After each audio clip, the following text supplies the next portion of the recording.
प्रबोधनकार सत्यपाल महाराज बंडोपंत उमरकर पुरस्काराने सन्मानित। नमस्कार, मी Jayashree Sonawane, blue storm TV news मध्ये आपले सर्वांचे स्वागत आहे आणि ही बातमी आहे विदर्भ प्रतिनिधी सचिन ढोके यांच्याकडून। नागपूर सप्तखंजेरीचे जनक सुप्रसिद्ध राष्ट्रीय प्रबोधनकार महाराष्ट्राचे भूषण सत्यपाल महाराज यांना कृषी विकास प्रतिष्ठान तर्फे दिला जाणारा स्वर्गीय बंडोपंत उमरकर स्मृती सामाजिक पुरस्काराने सन्मानित करण्यात आले।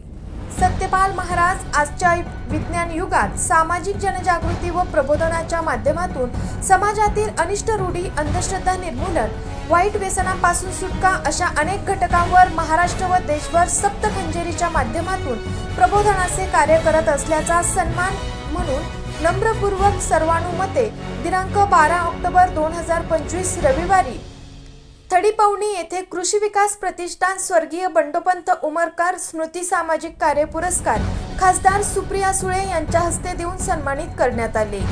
स्वर्गीय बंडोपंत उमरकर हे राष्ट्रसंत तुकडोजी महाराजांच्या विचाराचे परमभक्त होते। त्यांनी अनेक वर्षापासून थडीपवनी गावामध्ये सप्ताह सुरू केला। त्यांच्या स्मृतीप्रीत्यर्थ देण्यात येणारा हा प्रथम पुरस्कार समारंभ कृषी विकास प्रतिष्ठानच्या वतीने करण्यात आला।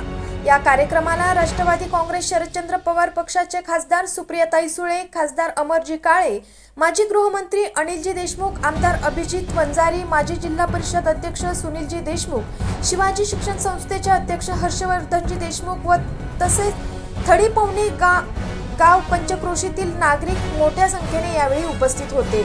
महाराष्ट्र सरकारने सुद्धा सप्तखंजेरीचे जनक राष्ट्रीय प्रबोधनकार सत्यपाल महाराज यांना महाराष्ट्र भूषण पुरस्कार देऊन सन्मानित करण्यात यावे अशी मागणी ही आता महाराष्ट्रातील जनता करीत आहे।